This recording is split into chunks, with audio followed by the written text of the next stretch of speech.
Palavra da Verdade, com Hernandes Dias Lopes. Meus amados, vamos abrir a palavra de Deus no primeiro livro de Samuel. Primeiro livro de Samuel, capítulo 17. Essa é uma narrativa bíblica bem conhecida de todos. E eu vou ler apenas os versos 45, parte do 46 e 47. Mas peço que você mantenha a sua Bíblia aberta nesta passagem, porque gostaria de considerar todo o texto. Essa narrativa bíblica retrata aquela luta, aquela batalha de Israel com os filisteus e a vitória de Davi sobre Golias. Verso 45, 1 Samuel 17 diz assim: Davi, porém, disse ao filisteu: Tu vens contra mim com espada e com lança e com escudo. Eu, porém, vou contra ti em nome do Senhor dos Exércitos, o Deus dos exércitos de Israel, a quem tens afrontado. Hoje mesmo o Senhor te entregará nas minhas mãos. Parte B do versículo. E toda a terra saberá que há Deus em Israel. Saberá toda esta multidão que o Senhor salva, não com espada nem com lança, porque do Senhor é a guerra, e Ele vos entregará nas nossas mãos. Amém. Eu quero dizer algo para você hoje, nesta manhã. Os gigantes ainda existem, e eles são muitos, e eles são atrevidos, e eles teimam em se colocar no nosso caminho para nos assustar. Gigante é tudo aquilo que parece ser maior que você, é tudo aquilo que intimida você. Há gigantes fora de nós e há gigantes dentro de nós. Há gigantes que nós os criamos no laboratório do próprio medo, e eles se levantam como fantasmas para nos assustar. Um gigante pode ser uma pessoa, uma circunstância, um sentimento, uma doença, um vício, um trauma de infância, um problema que surgiu e você não sabe resolver. Porém, Deus não nos chamou para medir a altura dos gigantes. Deus não nos chamou para ter medo dos gigantes. Deus não nos chamou para fugir dos gigantes. Deus nos chamou para vencê-los. Eu não sei quais são os seus gigantes,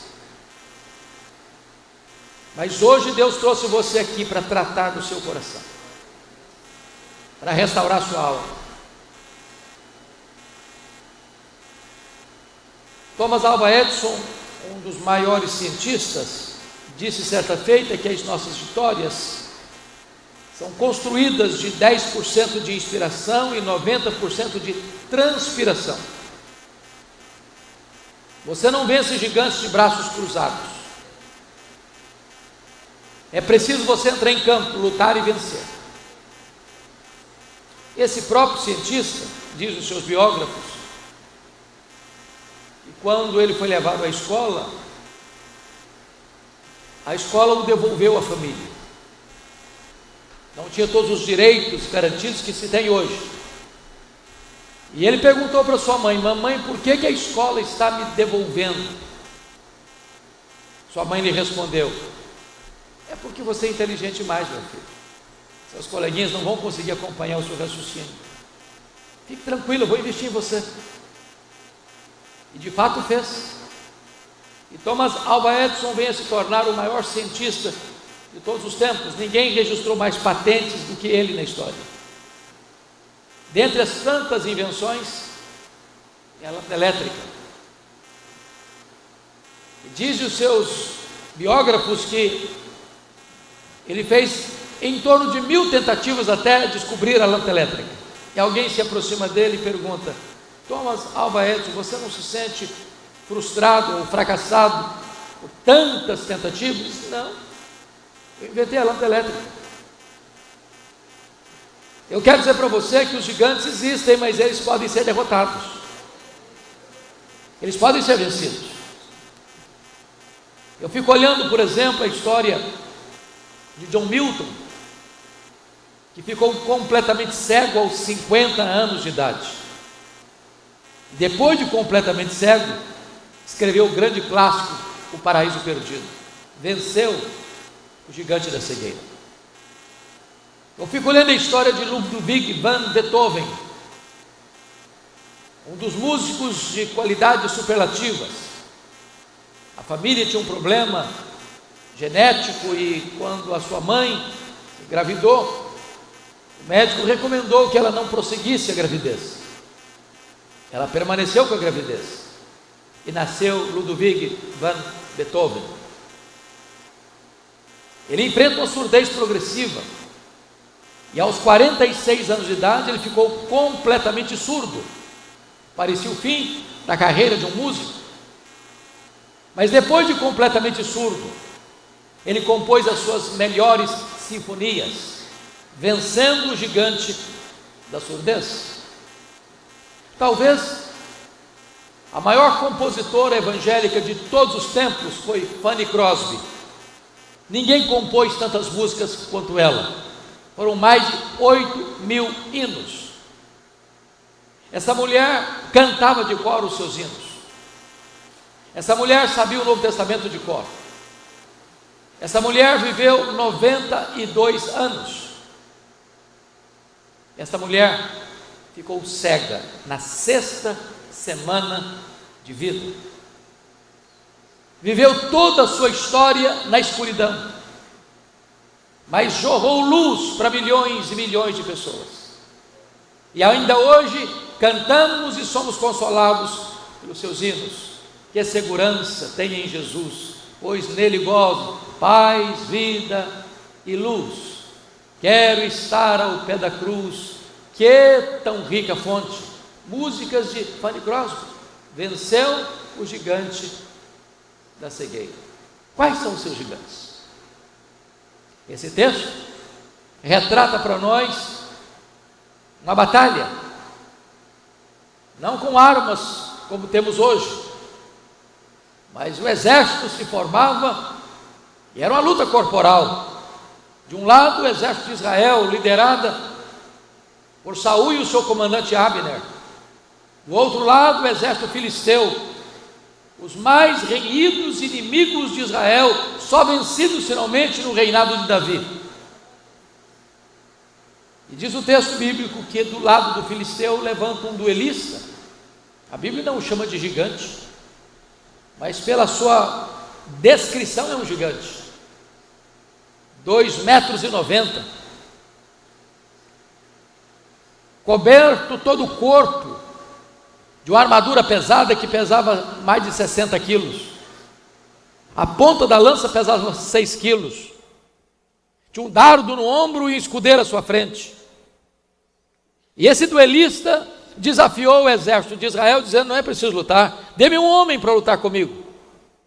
Se ele me vencer, nós serviremos a vocês. Se eu vencer, vocês nos servirão. E diz a Bíblia, durante 40 dias, 2 vezes por dia, esse duelista, guerreiro, experiente, desafiou, humilhou, ultrajou o exército de Israel.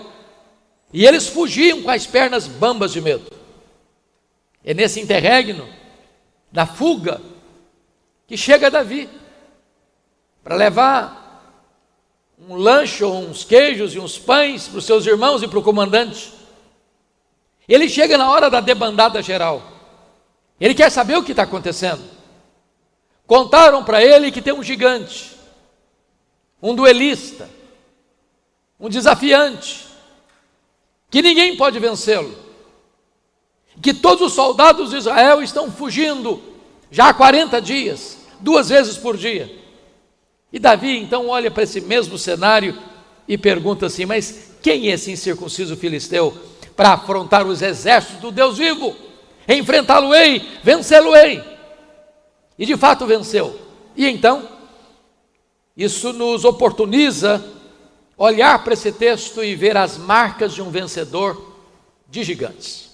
Com a Bíblia aberta comigo no texto, vamos ver quais são essas marcas de um vencedor de gigantes. Em primeiro lugar, confira comigo o versículo 24. Todos os israelitas, vendo aquele homem, fugiam de diante dele e temiam grandemente, diziam uns aos outros: viste aquele homem que subiu? Pois subiu para afrontar a Israel. Primeira marca de um vencedor de gigantes, meus irmãos, é que ele não escuta a voz dos pessimistas. Os pessimistas estão espalhados como cogumelo, estão por todo lado. Eles vão dizer para você: enfrentar um gigante é uma loucura, é melhor fugir, os gigantes não caem. Quem nunca enfrentou um gigante, quem nunca venceu um gigante, vai dizer para você que lutar contra um gigante é loucura. Se você escutar os pessimistas, você foge também. Se você permitir que instilem medo no seu coração, você também vai recuar. Os vencedores não recuam. Os vencedores não se intimidam. Os vencedores não olham para a grandeza do gigante, mas para a supremacia do Deus que nos acompanha. Tire os seus olhos das circunstâncias, põe os seus olhos em Deus e os gigantes cairão. Eu fico olhando a história de Israel, quando diz a Bíblia que 12 espias foram enviados à terra para espiar a terra, e 12 representantes das tribos, e eles eram príncipes, e eles olharam a terra, e eles constataram que a terra era boa, e eles trouxeram frutos dessa terra, mostrando que ela era excelente, mas 10 dos 12 disseram: a terra é boa, mas não é para nós.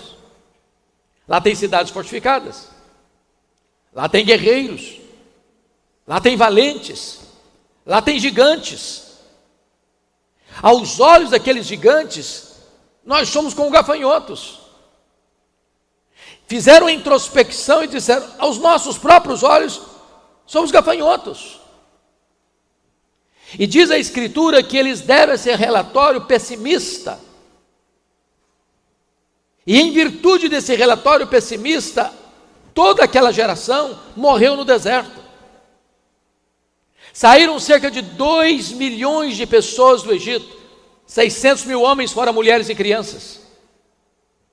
De toda essa multidão, só os 2 espias que acreditaram em Deus, se o Senhor se agradar de nós, nós podemos vencer esses gigantes. Só Josué e Caleb entraram na terra. O pessimismo traz derrota, traz fracasso. Eles eram príncipes, menos do que homens, insetos, gafanhotos. Não escute a voz dos pessimistas. Não dê ouvidos àqueles que falam para você: você não vai conseguir, não vai dar certo, não adianta. Muitos já tentaram, outros já investiram, outros já lutaram. É melhor fugir também. Não escute a voz dos pessimistas se você quer vencer os seus gigantes. Segunda característica de um vencedor de gigantes, confira comigo, versos 14 a 16. Davi era o mais moço, só os 3 maiores seguiram Saul. Davi, porém, ia a Saul e voltava para apacentar as ovelhas de seu pai em Belém. Chegava-se, pois, o filisteu pela manhã e à tarde, e apresentou-se por 40 dias. Segundo lugar, um vencedor de gigantes é aquele que não olha para as dificuldades do passado, mas para as oportunidades do hoje. Vamos entender isso aqui. Quando Abner foi na casa de Jessé para convocar alguns de seus filhos para a guerra, para serem soldados de Israel, diz o texto que só os 3 irmãos mais velhos foram convocados. Davi nem lembrado foi. Talvez era muito jovem, talvez nem em casa estava lá nos desertos de Belém, cuidando das ovelhas. Talvez Abner pensou: ele não tem cancha, ele não tem idade, ele não tem talento, ele não tem performance, ele não tem preparo. Mas o único homem que teve coragem de enfrentar o gigante em toda a nação, nem lembrado foi. Meus irmãos, eu conheço tanta gente que passa pela vida murmurando. reclamando. Coitado de mim, eu não tive chance, não nasci num berço de ouro, não estudei numa boa escola, não consegui fazer uma faculdade, não tive tantas oportunidades, e ficam olhando pelas lentes do retrovisor, lamentando as dificuldades do passado. Me permita dizer isso, a maioria dos vencedores não nasceram em berço de ouro. Em vez de você ficar lamentando as dificuldades que você teve ontem, comece a olhar para as oportunidades que Deus coloca diante de você hoje. Você não vive no passado, você não mora no passado. Então olhe agora, porque Deus está abrindo portas para você hoje. Deus está lhe dando chances hoje. Pare de murmurar, pare de reclamar. Pare de remoer sua dor. Pare de acariciar sua autoestima achatada. Levante a sua cabeça. Não importa se no passado alguém não lembrou de você, alguém não deu chance a você, alguém não quis você, alguém preteriu você, alguém não desejou você perto dele. Entenda uma coisa, você não vive do passado, você tem portas abertas por Deus hoje. Enfrente os seus gigantes hoje. Me permito ilustrar isso. Eu sempre gostei muito de política. E uma das pessoas que marcam muito a minha vida, pelo seu exemplo, foi um menino que nasceu em Diamantina, interior de Minas Gerais. Seu pai era um caixeiro viajante, um mascate, sua mãe professora pública. Seu pai morreu quando ele era muito criança ainda. E a sua mãe, com um salário pequeno de professora pública, não tinha condições de bancar os seus estudos fora de Diamantina. Chegou a hora de sair, foi para Belo Horizonte, ganhou uma bolsa, entrou num curso de medicina. Foi um estudante tão pobre que a cadeira que ele se assentava durante o seu curso era um caixote de tomates. Quando ele terminou o seu curso de medicina, ele foi para a Europa, ganhou bolsa, Alemanha, França, retorna de lá, entra na política, tem uma carreira brilhante, brilhante. E em 1956, ele é eleito presidente da República Federativa do Brasil. Em 1960, ele inaugurava Brasília no coração do Cerrado brasileiro, Juscelino Kubitschek. Se ele ficasse olhando as dificuldades do seu passado, ele jamais teria alçado voos rumo ao futuro. Então pare de lamentar as dificuldades que você teve. Olhe as oportunidades que Deus coloca diante de você hoje. Hoje. Terceira marca de um vencedor de gigantes. Confira comigo, por gentileza, os versos 28 a 30. Ouvindo Eliabe, seu irmão mais velho, falar àqueles homens, acendeu-se-lhe a ira contra Davi e disse: por que desceste aqui? A quem deixaste aquelas poucas ovelhas no deserto? Bem conheço a tua presunção e a tua maldade. Desceste apenas para ver a peleja. Respondeu Davi: que fiz eu agora? Fiz somente uma pergunta. Desviou-se dele para outro e falou a mesma coisa. Terceiro lugar, um vencedor de gigantes é alguém que sabe lidar com os seus críticos. É impossível você ser um vencedor sem lidar com os críticos. Há críticas e críticas.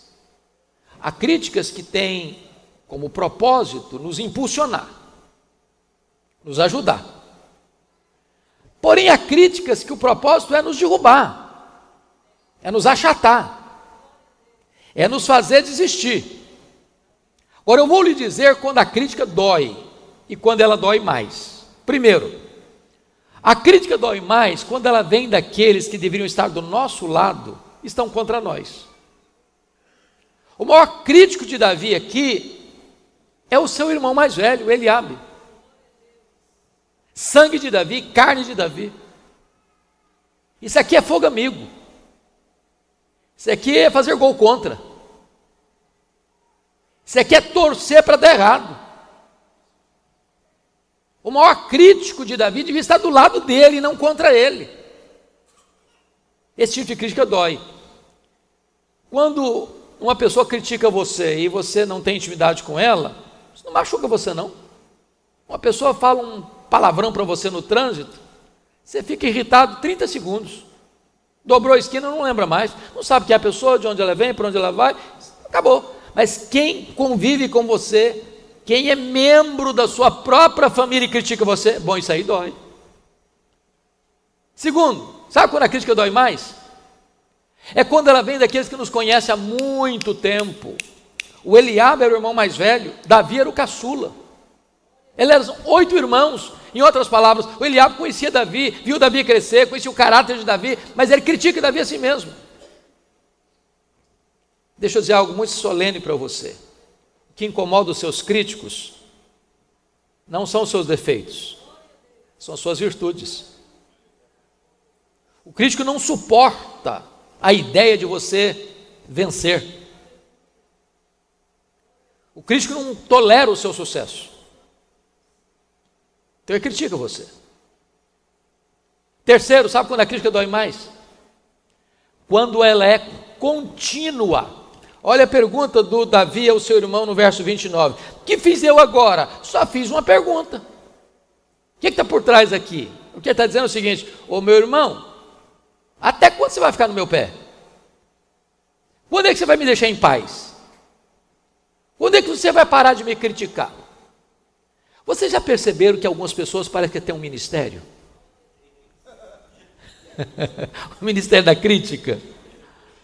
Você pode fazer tudo certinho, não vem um elogio. Primeira coisa que ele não gostou, vem a crítica. É aquele gotejamento, todo dia, todo dia, todo dia, todo dia. Se você não tomar cuidado, você adoece. Quarto lugar, sabe quando a crítica dói mais? A crítica dói mais quando ela vem envelopada em destempero emocional. Olha o versículo 28. Acendeu-se a ira de Eliabe contra Davi. Mas o que Davi fez para Eliabe estar irado? Não tem nada contra ele. Mas por que ele está irado? Ele está irado porque ele, bem como os outros soldados de Israel, há 40 dias, 80 vezes, está fugindo do gigante. Na cabeça do Eliabe, vai que Davi consegue vencer esse gigante. E os louros da vitória vão para o seu irmão, e não para ele. A psicologia humana prova que você e eu temos mais facilidade de chorar com os que choram do que nos alegrarmos com os que se alegram. Eliabe não suportava a ideia de Davi ser honrado e ele não, por isso ele está irado. Mas em quinto lugar, sabe quando a crítica dói mais? A crítica dói mais quando o crítico tem a síndrome de Deus. Olha a declaração de Eliabe no verso 22 para Davi: bem conheço a tua presunção e a tua maldade, vieste apenas para ver bisbilhotar a peleja. Ele está fazendo um juízo de valor de foro íntimo. Conheça a tua presunção e a tua maldade. Só Deus conhece esse negócio aí. Isso é foro íntimo. É foro íntimo. Mas o crítico, ele não julga só suas palavras, ele não critica apenas as suas ações, ele critica também os seus sentimentos, suas motivações. Agora a pergunta é: Eliabe tinha razão? Será que Davi estava ali porque ele era presunçoso, orgulhoso mesmo? Vamos ver o contexto?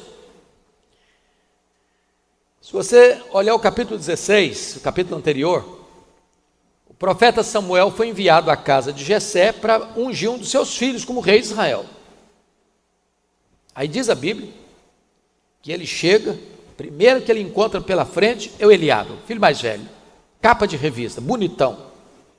Cara, pelo físico, já estava aprovado. Aí Deus: vai devagar, profeta, vai devagar. Porque o profeta diz: está aí o ungido do Senhor. Vai devagar, isso é um guarda-roupa, só tem tamanho. No peito dele bate um coração covarde. Nesse não. Passaram-se todos os filhos de Jessé diante do profeta: não é esse, não é esse, não é esse, também não é esse aqui também não é, esse aqui também não é. Acabaram os filhos. Não tem mais ninguém? Tem o caçula, mas o caçula está lá cuidando das ovelhas, lá em Belém, no deserto. E o profeta diz: pois mande-o chamar, porque nós não nos assentaremos à mesa enquanto ele não chegar. Aí chega o Davi esbaforido, cheirando ovelha. E Deus diz para o profeta: esse aí, pode entornar o azeite na cabeça dele, esse aí. E eu fico imaginando o Eliabe olhando para isso: mas não é possível que esse menino, esse pirralho, desculpa da expressão, vai passar à nossa frente, furou a fila, não é possível.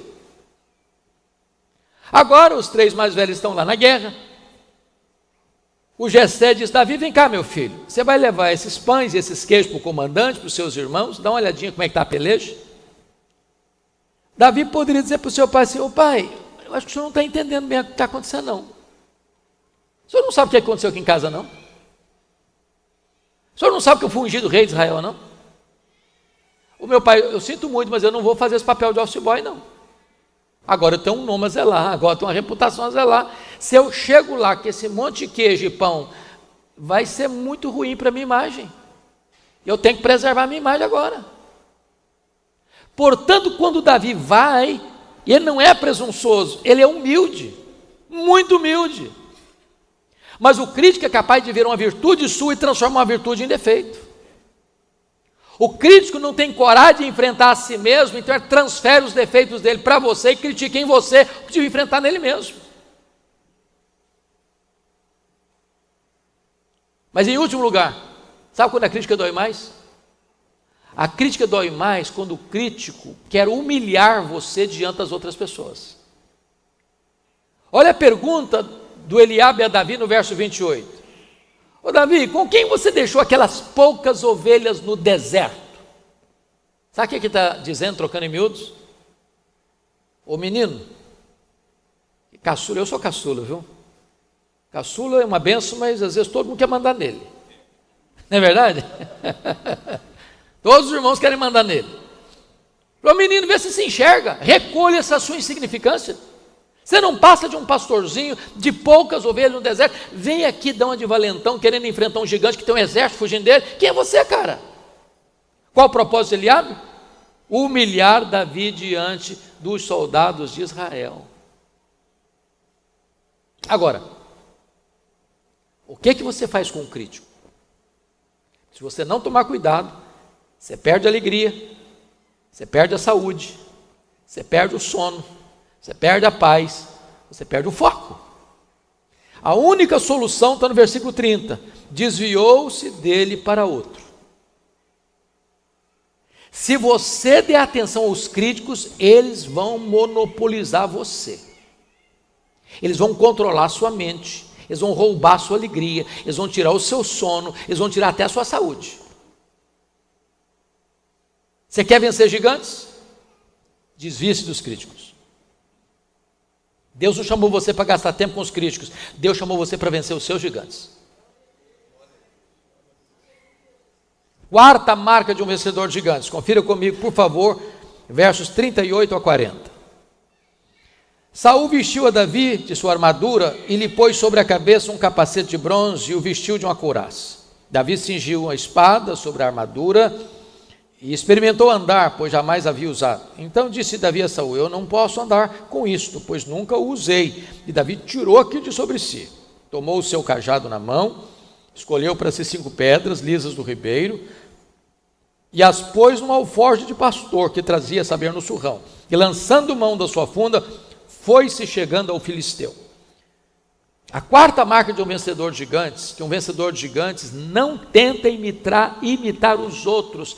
Ele é autêntico e especialista. Ele tem preparo e tem coragem. Quando eu li esse texto, pastor Alexandre, tem hora que eu dou risada sozinho. Porque notem vocês que Saul vestiu a Davi da sua armadura. Está escrito no verso 38. Só que a Bíblia diz que o Saul era o cara mais alto de Israel. O Davi era um cara de uma estatura mediana. O Saul era um manequim 70, Davi era um manequim 52. É claro que ia sobrar armadura. Quando Saul botou toda aquela tralha em cima do Davi, diz o texto que ele nem conseguiu andar, quanto mais correr e lutar. Queria um estorvo. Estorvo. Você não vira rei usando roupa de rei. O que Davi fez? Tirou toda aquela tralha de cima dele, correu no ribeiro. Se você vai lá até hoje, as pedras são lisas, tamanho de um ovo, dá vontade até de você usar algumas delas para matar os seus gigantes. Davi botou 5 no embornal, pegou a funda e correu na direção do gigante, dizendo o seguinte: com esse negócio aqui eu sou doutor, disso aqui eu entendo.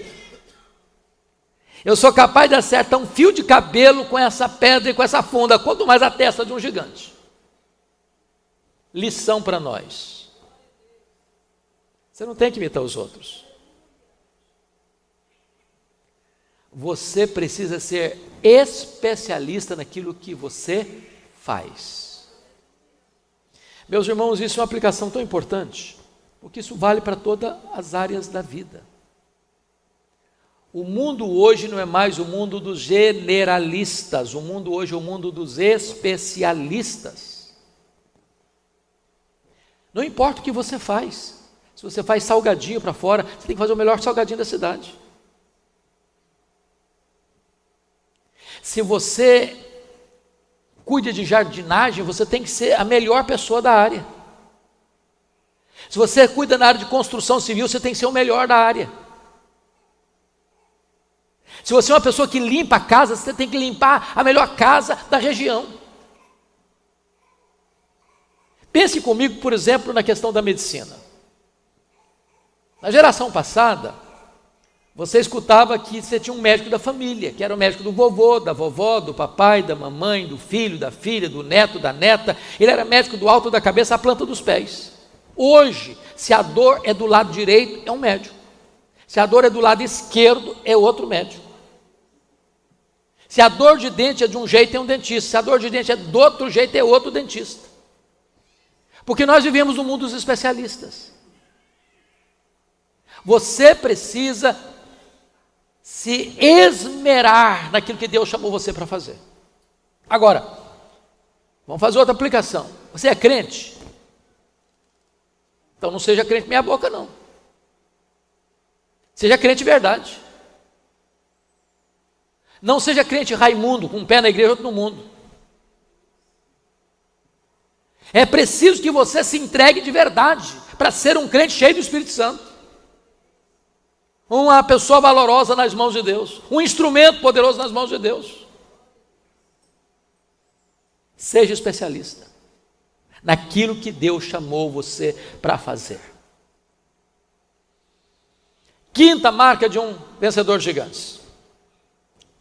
É o texto que nós lemos, 45 a 47, eu não vou ler agora. Só apenas vou citar o princípio. Um vencedor de gigantes é aquele que, apesar de ter preparo e coragem, entendamos isso. Coragem, preparo sem coragem é covardia. Mas coragem sem preparo é loucura. Davi não foi inconsequente, não. Com aquela funda na mão e com 5 pedras, ele tem convicção de que pode enfrentar o gigante. Só que o vencedor, irmãos, ele olha a mesma situação, a mesma crise com outros olhos. Você percebe que tem uma nação inteira olhando para o problema. Esse problema não se resolve, esse problema não se resolve, esse problema não tem jeito, aqui não tem jeito, aqui não tem jeito. Todo mundo já tentou, já desistiu, já fugiu, já correu, já se acovardou. É preciso olhar com outros olhos, por outro ângulo, com outra perspectiva. A crise é o laboratório onde Deus levanta os maiores líderes da história. Quando ninguém vê uma solução, aquele que crê em Deus, que confia em Deus, que olha com os óculos da fé, vai entender que tem uma saída. Não é a saída convencional que todo mundo está olhando e não vendo perspectiva. É quando você olha com outras lentes. Agora, o princípio aqui é esse. Apesar do seu preparo e da sua coragem, você precisa entender uma coisa: quem dá a vitória é Deus. A vitória não vem da sua força, não vem da sua destreza, não vem do seu poder, não vem da sua saúde, não vem da sua inteligência, não vem do seu dinheiro, não vem dos seus estratagemas. A vitória vem de Deus. Davi disse isso: você vem contra mim com espada, com escudo, com lança, mas eu vou contra você em nome do Senhor dos Exércitos. E toda a nação vai saber que Deus salva não com espada, não com escudo, porque do Senhor é a guerra. É Deus quem dá a vitória, irmãos.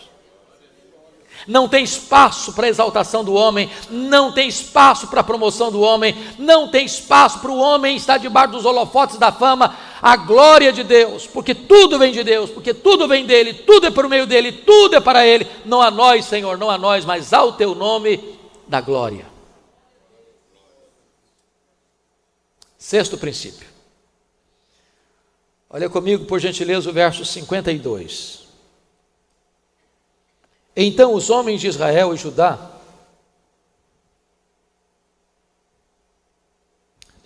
versículo 48, olha comigo.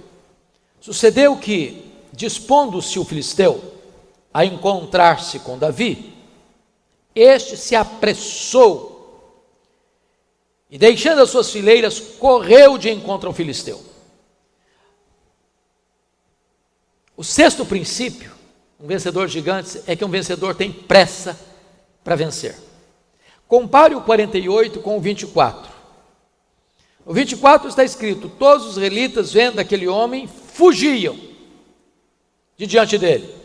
Olha o 48. Correu Davi de encontro ao filisteu. Enquanto os soldados fogem do gigante, Davi corre para enfrentar o gigante. Ele tem pressa para vencer. Qual o princípio importante para nós aqui?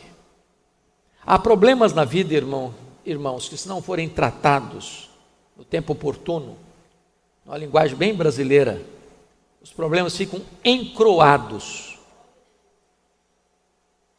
azedam. Às vezes nós vamos empurrando com a barriga alguns problemas que precisam ser resolvidos agora. Vão jogando debaixo do tapete algumas situações que vão só se agravar amanhã. Então, se o problema existe, enfrente-o. Enfrente-o.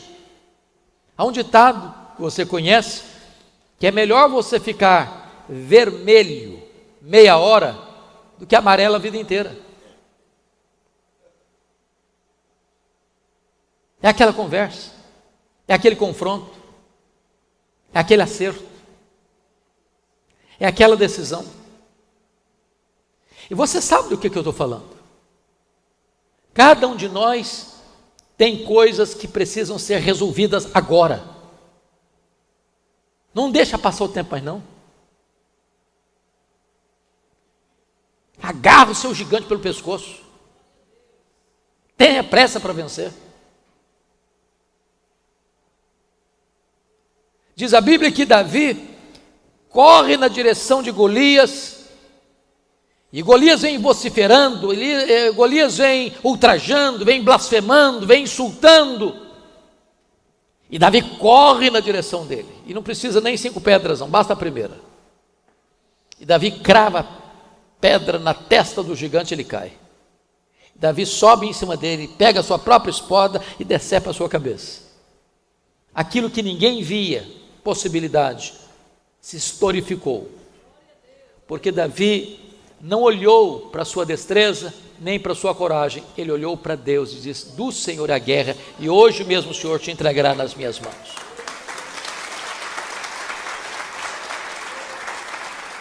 Eu não sei qual gigante que você está enfrentando, qual a luta que você tem, mas eu quero encorajar você nesta manhã a colocar esta situação diante de Deus, sabendo que do Senhor vem a vitória. Mas eu quero encerrar, 7º lugar e último lugar.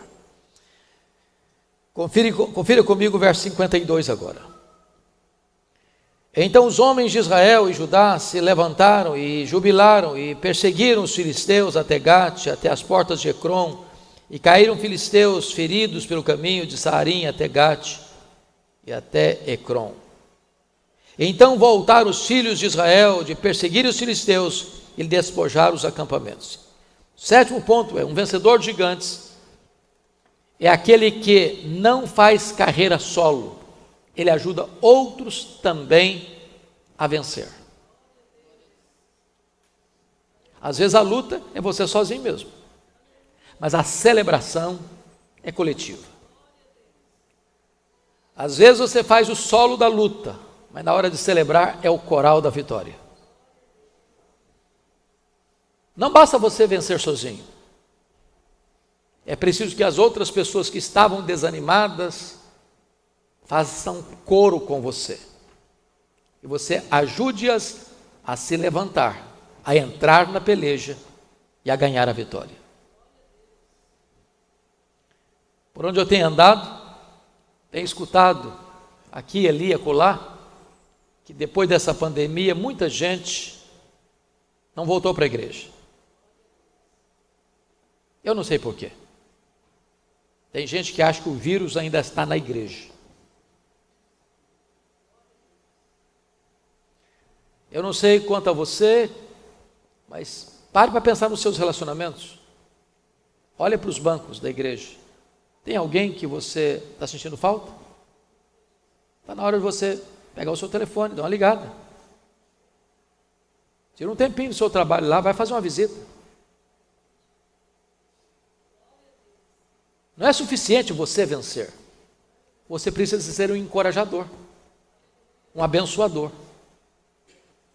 Você precisa trazer outras pessoas que estavam desanimadas para caminhar com você. Nós somos um corpo, nós somos um time, nós somos um rebanho, nós somos uma família, e não se deixa ninguém para trás. E eu queria concluir com duas ilustrações.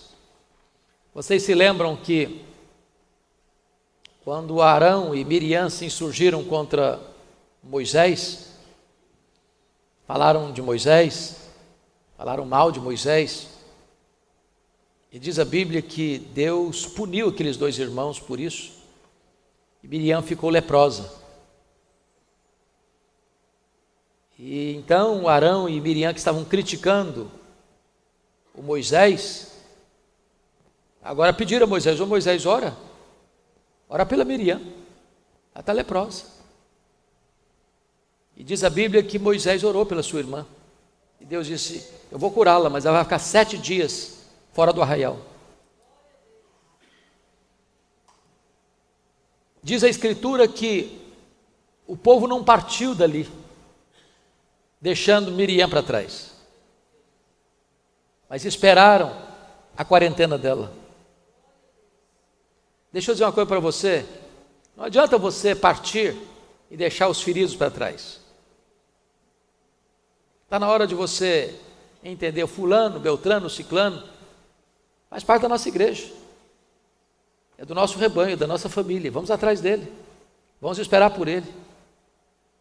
Nós não vamos partir enquanto ele não voltar. Não se deixa a família para trás. Não basta você fazer carreira solo, é hora de você juntar os cacos. Dizer: não, queremos todos. Os soldados acovardados de Saul vão entrar na peleja e vão vencer, e vão estar comigo.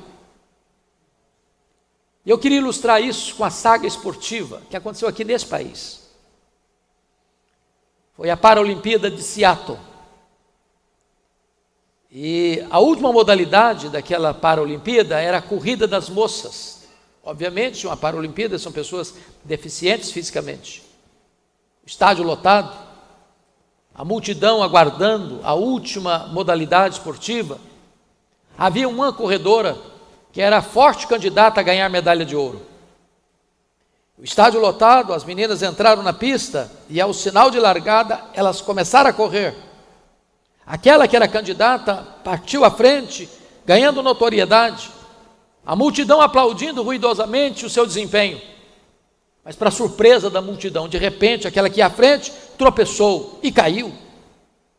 A multidão imediatamente reúne os seus esforços e começa a aplaudir a que vinha em segundo, para que ela avançasse e ganhasse a medalha de ouro.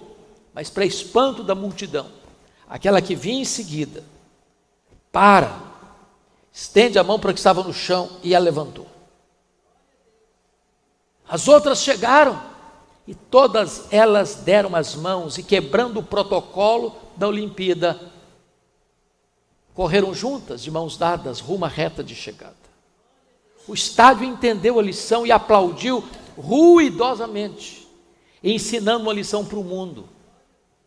As vitórias mais doces e mais importantes da nossa vida são aquelas que nós as compartilhamos com outras pessoas. Não basta só vencer, é preciso encorajar outros também a vencer.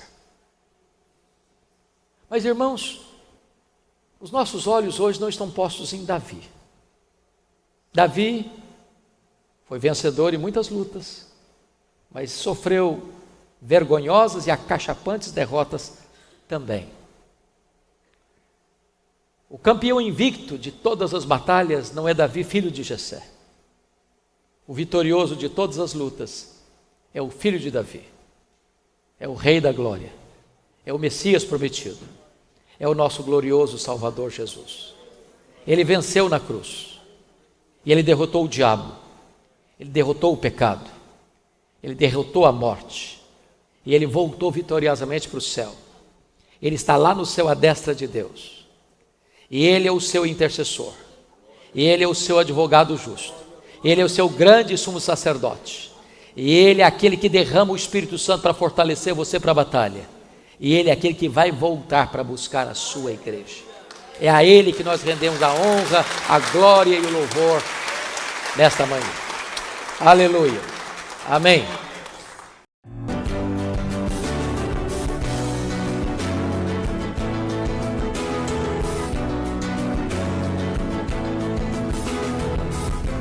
Palavra da Verdade, com Hernandes Dias Lopes.